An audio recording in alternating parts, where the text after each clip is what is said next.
A graça e a paz de Jesus Cristo. Seja muito bem-vindo a esse canal que compartilha leituras, estudos, meditações e reflexões com base nos capítulos da Bíblia. Hoje nós vamos falar a respeito da entrada de Noé na arca que ele construiu e se você tem curiosidade a respeito desse assunto, fica comigo até o final do vídeo que você vai saber responder 9 perguntas. A primeira, você sabe quantos animais entraram na arca? A segunda, depois que Noé entrou na arca, começou a chover de maneira imediata ou levou algum tempo? Se levou algum tempo, você sabe quanto tempo levou para começar a chover? Pergunta número 3. Você sabe quanto tempo durou o dilúvio? Qual a duração do dilúvio? Pergunta 4. Qual a idade de Noé quando o dilúvio começou? Pergunta 5. Quantas pessoas entraram na arca? Pergunta 6. Você sabe o dia e o mês em que o dilúvio começou? Pergunta 7. Como que a porta da arca se fechou? E quem fechou a porta da arca? Pergunta 8. Por que as montanhas têm neve? E a pergunta 9. Quanto tempo você acha que as águas ficaram sobre a terra depois que o dilúvio acabou? Se você tem curiosidade nessas perguntas, fica comigo até o final do vídeo que no estudo desse capítulo 7 de Gênesis você vai ter essas respostas. Então aqui no primeiro versículo disse: Depois disse o Senhor a Noé: Entra tu e toda a tua casa na arca, porque te hei visto justo diante de mim nesta geração.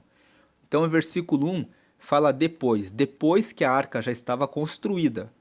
Disse o Senhor para que Noé entrasse na arca com toda a sua família, porque Deus disse para Noé que viu que ele era justo diante dele naquela geração. Então, nós sabemos que na época de Noé, a prostituição tomou conta da terra. E Deus não se agradou da prostituição porque em Gênesis, no capítulo 2, no versículo 24, ele estabeleceu um princípio para a humanidade, que o homem deve se unir à sua mulher e com ela formará uma só carne, e o casal deve viver em fidelidade. No capítulo 6, nós já meditamos no capítulo 6, nós vemos que Deus viu que os homens começaram a tomar várias mulheres para si e isso desagradou a Deus, porque Deus olhou e disse: Não foi para isso que eu criei a terra. Não criei a terra para a prostituição. Então, por desobedecerem os mandamentos e os princípios, eu vou destruir a terra, mas Noé era um homem que vivia apenas com a sua esposa. Ele tinha 3 filhos, que eram Sem, Cão e Jafé, e esses 3 filhos de Noé também viviam apenas com a sua esposa. Então, por essa razão, Deus viu que a família de Noé era uma família que tinha compromisso com Deus. E porque tinham compromisso com Deus, eles foram escolhidos para serem poupados da ira do Senhor sobre a terra. Esse versículo 1, quando Deus fala para Noé: Eu tenho visto que você é justo e por isso eu permito que você entre na arca, é uma lição para nós. Primeiro, Deus vê tudo que nós fazemos. No meio de todas aquelas pessoas que estavam se prostituindo, Deus viu que a família de Noé ainda estava observando os mandamentos. Se você tem obedecido os mandamentos do Senhor e tem sido criticado por muitas pessoas, não dê importância para isso. O que importa é que Deus está vendo tudo aquilo que você tem feito e no momento em que vier o arrebatamento, quando Cristo voltar para buscar as pessoas que caminharem na justiça, você subirá e estará com Ele em glória. Agora, se você não tem prestado atenção naquilo que você tem feito para agradar a Deus, saiba que assim como as pessoas duvidavam que o dilúvio aconteceria, assim as pessoas duvidam do arrebatamento. assim como o dilúvio aconteceu e aquelas pessoas morreram, também no arrebatamento, aqueles que duvidam dele perecerão, porque quando Deus fala, ele realmente faz. Portanto, a primeira lição é: Deus está observando tudo que nós fazemos e Deus certamente realizará aquilo que ele fala. O arrebatamento acontecerá. No versículo 2, ele fala: de todo animal limpo tomarás para ti 7 e 7, o macho e sua fêmea, mas dos animais que não são limpos, dois, o macho e sua fêmea. Versículo 3, também das aves dos céus, 7 e 7, macho e fêmea, para se conservar em vida a semente sobre a face de toda a terra. Então, nos versículos 2 e 3, nós temos a resposta da primeira pergunta. Eram quantos animais? Os animais limpos foram 14. Porque, veja, o versículo 2 fala: de todo animal limpo tomarás para ti 7 e 7. Das aves também foram 14. E dos animais, os outros animais, foram apenas 2 animais, o macho e a fêmea. Versículo 4. Porque passados ainda 7 dias farei chover sobre a terra, 40 dias e 40 noites, e desfarei de sobre a face da terra toda a substância que fiz. Então, a segunda pergunta é: quanto tempo levou depois que Noé entrou na arca para a chuva começar? Ela começou imediatamente? Não. O versículo 4 fala: porque passados ainda 7 dias. Ou seja, depois que Noé entrou na arca, vai passar 7 dias, e aí Deus diz aqui: farei chover sobre a terra 40 dias e 40 noites. Então aqui nós temos a resposta também da terceira pergunta. Quanto tempo durou o dilúvio? 40 dias e 40 noites. Versículo 5. E fez Noé conforme tudo o que o Senhor lhe ordenara. Versículo 6. E era Noé da idade de 600 anos, quando o dilúvio das águas veio sobre a terra. No versículo 6, nós temos aqui a resposta da pergunta 4. Qual a idade que Noé tinha quando começou o dilúvio? Ele tinha 600 anos. Aí versículo 7. E entrou Noé e seus filhos e sua mulher e as mulheres de seus filhos com ele na arca, por causa das águas do dilúvio. No versículo 7 nós temos a resposta de quantas pessoas entraram na arca. Foram 8. Noé e a sua esposa, os seus 3 filhos e as mulheres dos seus filhos. Esse versículo 7, para nós completarmos que foram 8 pessoas, ele tem que ser lido junto com o capítulo 6, no versículo 10. E gerou Noé 3 filhos, Sem, Cã e Jafé. Então, no capítulo 6, no versículo 10, nós vemos que ele tinha 3 filhos. E quando lemos aqui, junto com o versículo 7 do capítulo 7 de Gênesis, nós vemos que, portanto, era Noé e seus filhos, ou seja, Noé, Sem, Cã e Jafé, 4 homens, a mulher de Noé, a 5ª pessoa, e as 3 mulheres, que eram as mulheres de cada um dos filhos dele, totalizando 8 pessoas. Aí versículo 8, dos animais limpos e dos animais que não são limpos, e das aves e de todo réptil sobre a terra. Foram esses que entraram na arca. 9. Entraram de 2 em 2 para Noé na arca, macho e fêmea, como Deus ordenara a Noé. O versículo 9 está dizendo que todos que entraram na arca entraram o macho e a fêmea. Inclusive os animais limpos, que eram 7 casais, e as aves, que eram 7 casais, foram entrando de 2 em 2. Versículo 10. E aconteceu que, passados 7 dias, vieram sobre a terra as águas do dilúvio. O versículo 10 está confirmando a resposta da segunda pergunta. Quanto tempo levou para começar a chover depois que Noé entrou na arca? 7 dias. Versículo 11. No ano 600 da vida de Noé, no mês segundo, aos 17 dias do mês, naquele mesmo dia, se romperam todas as fontes do grande abismo e as janelas dos céus se abriram. O versículo 11 responde à sexta pergunta. Qual a data em que o dilúvio começou? O dilúvio começou no dia 17 do segundo mês. Então, podemos dizer assim, se fosse para comparar com hoje, o dilúvio ocorreu no dia 17 de fevereiro. É claro que esse segundo mês aqui, nós não podemos dizer que era o mês de fevereiro como é a contagem de hoje. Mas dizer que aconteceu no dia 17 de fevereiro é uma forma de nós lembrarmos que pela palavra está escrito que o dilúvio ocorreu no segundo mês, no dia 17.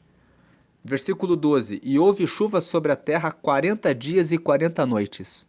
Esse versículo 12 está confirmando a pergunta 3. Quanto tempo durou o dilúvio? Nós já lemos no versículo 4 que foram 40 dias e 40 noites. O versículo 12 repete que foram 40 dias e 40 noites. Versículo 13. E no mesmo dia entrou Noé e Sem e Cã e Jafé, os filhos de Noé, como também a mulher de Noé, e as 3 mulheres de seus filhos com ele na arca.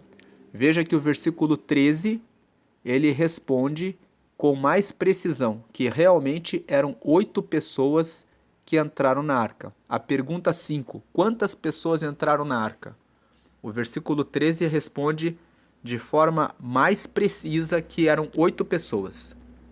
Versículo 14, eles e todo animal conforme a sua espécie, e todo gado conforme a sua espécie, e todo réptil que se roja sobre a terra conforme a sua espécie, e toda ave conforme a sua espécie, todo pássaro de toda qualidade.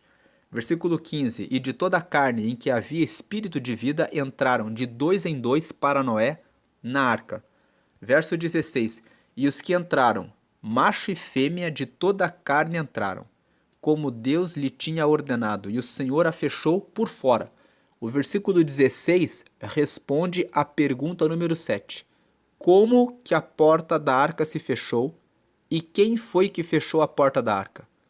Foi Noé ou foi Deus que fechou a porta? O versículo 16 está dizendo, e os que entraram, macho e fêmea de toda a carne entraram, como Deus lhe tinha ordenado, e o Senhor a fechou. Então, quem fechou a porta da arca foi o Senhor, foi Deus. E como que a porta foi fechada? Foi por fora. Em outras palavras, a arca foi construída de uma forma que não tinha fechadura do lado de dentro. A fechadura só existia do lado de fora. Foi Deus que fechou a arca. E o fato da fechadura ter sido colocada apenas do lado de fora e ter sido fechada por Deus nos traz uma lição. Quando Deus ordena uma justiça, é Ele próprio que faz e é Ele próprio que tem a soberania sobre como Ele vai fazer. O arrebatamento não depende de nenhum de nós. É o Senhor que voltará nos céus e é o Senhor que ordenará que todos aqueles que são justos subam com Ele para a glória. Não vai depender de nenhum de nós. E por que não vai depender de nenhum de nós? Porque nós poderíamos ficar com misericórdia de alguém e querer carregar essa pessoa junto conosco para o céu. Para que Noé e a sua família não ficassem com a responsabilidade de proteger algum amigo ou alguma amiga, o próprio Deus disse, vai ter fechadura só do lado de fora, você e a sua família vão entrar na arca e eu, o Senhor, vou fechar a porta. Porque o Senhor, Ele cumpre tudo o que Ele fala. Ele faz o seu julgamento com justiça, de acordo com aquilo que nós fazemos. Os justos sobem no arrebatamento.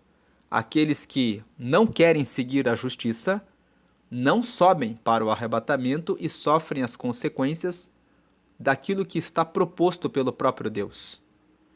Versículo 17. E esteve o dilúvio 40 dias sobre a terra, e cresceram as águas, e levantaram a arca, e ela se elevou sobre a terra.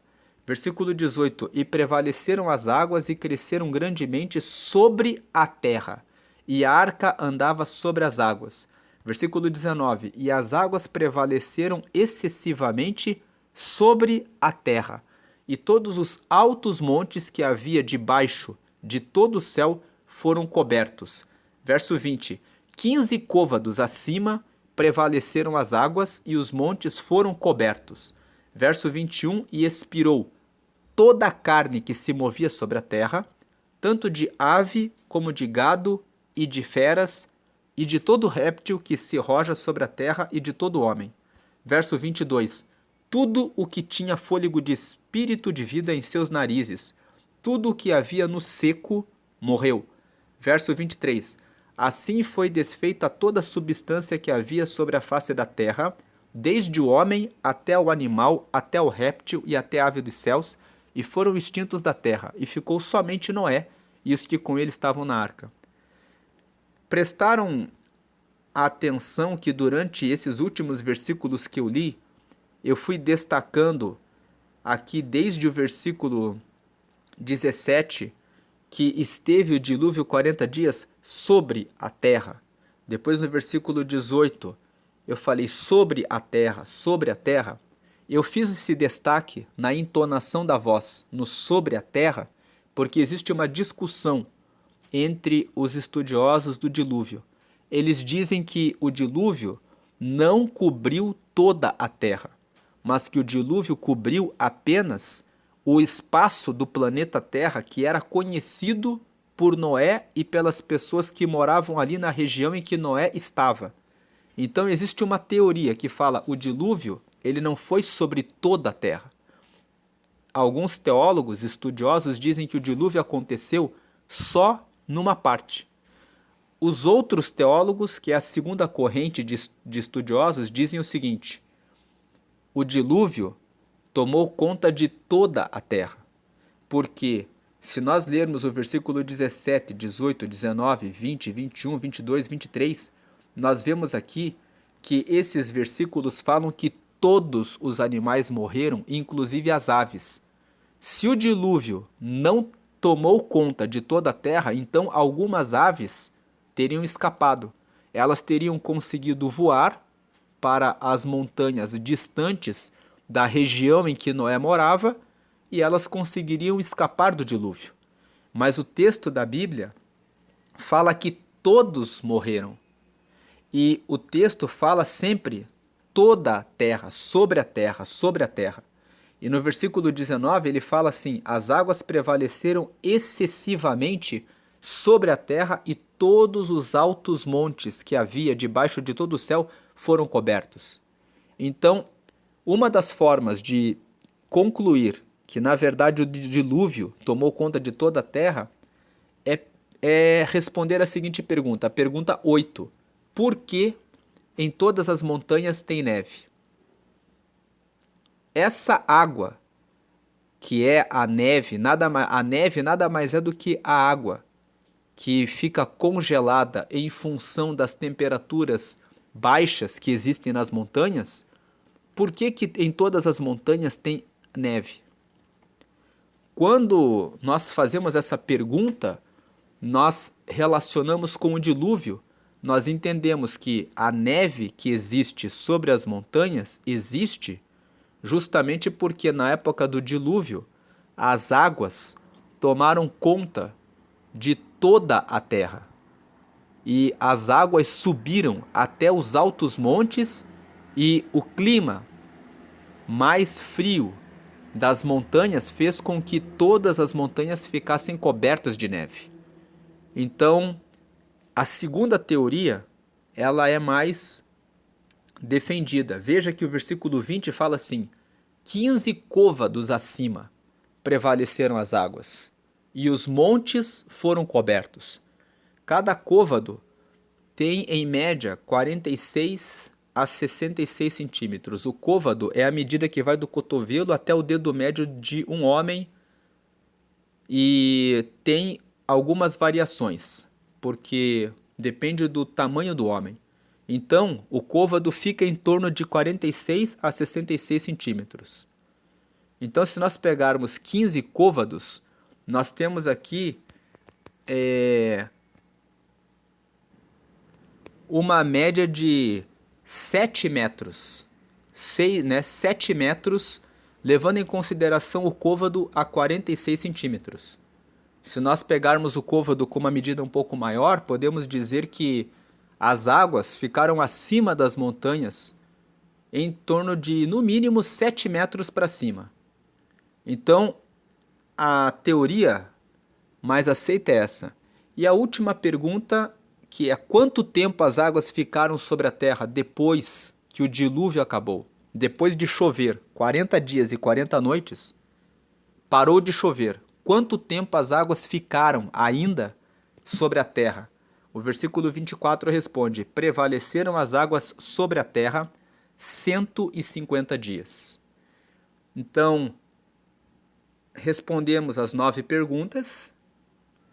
E para encerrar esse vídeo, vamos extrair 4 meditações. A primeira meditação: tenha confiança na promessa de Deus. Gênesis 7 mostra a obediência de Noé à vontade de Deus. Mesmo quando o que Deus pede pareça estranho ou incompreensível. Isso nos lembra que às vezes Deus nos chama para fazer coisas que estão além da nossa compreensão. Mas se nós confiarmos na sabedoria e nas promessas do Senhor, Ele realizará tudo aquilo que Ele nos prometeu. Parecia loucura construir uma arca na época de Noé, porque nunca tinha chovido sobre a terra. Mas Deus fez uma promessa para Noé: você será salvo. E ele construiu a arca, acreditando naquilo que era uma loucura na época dele, e Deus cumpriu a sua promessa. Não se preocupe com aquilo que Deus disse para você fazer. Se você tem certeza que Deus disse para você fazer alguma coisa porque você tem uma promessa, faça, mesmo que esteja além das suas capacidades, porque com certeza Deus vai honrar a palavra. A segunda reflexão: Deus cuida de nós no meio da tempestade. A arca foi um lugar de segurança para Noé e para sua família durante a tempestade que durou 40 dias e 40 noites. Isso nos lembra que nas tempestades da vida, Deus é o nosso refúgio e a nossa proteção. Não importa qual a tempestade que você está passando nesse momento, Deus está contigo. Ele é o teu refúgio, Ele é o teu escudo. Se alguma pessoa está lançando palavras para atacar você, coloque o Senhor na frente. O Senhor é quem me justifica. O Senhor é que sabe do meu coração. O Senhor é que sabe que eu estou fazendo o que estou fazendo e o motivo pelo qual eu estou fazendo. As pessoas olhavam para Noé construindo aquela arca e diziam: você é um louco. Mas Noé sabia que ele estava obedecendo a Deus e sabia que Deus estava com ele no meio daquela tempestade, no meio daquela tempestade de palavras, de críticas que ele estava passando. A terceira meditação, a terceira reflexão: obedecer é melhor do que sacrificar. A obediência de Noé a Deus foi crucial para que ele sobrevivesse e para a preservação da humanidade e dos animais. Ele fez exatamente tudo o que Deus mandou que ele fizesse. Ele obedeceu todas as instruções. Todas as instruções que Deus dá para nós são para o nosso bem. Ele sabe o que é melhor para nós em todas as áreas da nossa vida. Se ele te deu uma instrução para que você faça um negócio, para que você deixe um namoro ou até mesmo um noivado, ou se ele disse para que você faça um certo curso, um certo treinamento, confie no Senhor.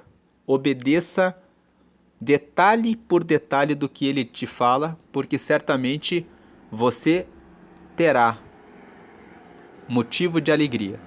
E a última reflexão: a graça de Deus no meio do julgamento. O dilúvio foi um julgamento de Deus sobre o pecado da humanidade, mas ele também foi um ato de graça Por que foi um ato de graça? Graça significa um favor, uma proteção de Deus. Porque ele permitiu que Noé e a família dele, que não estavam fazendo coisas erradas, que estavam sendo justos, que estavam fazendo as coisas corretas, andando em correção, que eles não morressem. Deus, ele nunca vai permitir que você, que anda na justiça e faz as coisas corretas, venha a perecer. Você pode passar uma provação por um tempo e pode parecer que fazer a coisa certa não está dando resultado. Mas continue fazendo as coisas certas porque vem o momento do julgamento e do juízo. E nesse momento, Deus vai recompensá-lo. Deus vai recompensar todos os esforços que você tem praticado para andar na justiça. A graça virá no meio do julgamento.